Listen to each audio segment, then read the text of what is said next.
পাহাড়ের গায়ে নিশ্চিন্তে পাথরের উপর বসে গ্রাম্য পানে দৃষ্টি দিয়ে উপর হতে দেখে।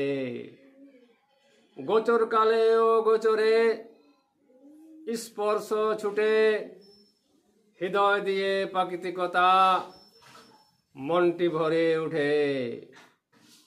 হৃদয় দিয়ে বনময় অন্তর হতে স্পর্শ ছুঁয়ে ছুঁয়ে মনটি ভাসে। একেই বলে যোগ। মনোযোগে সমৃদ্ধ হয়ে ওঠে দেহ। মনোযোগ এইভাবে বিকশিত হয়।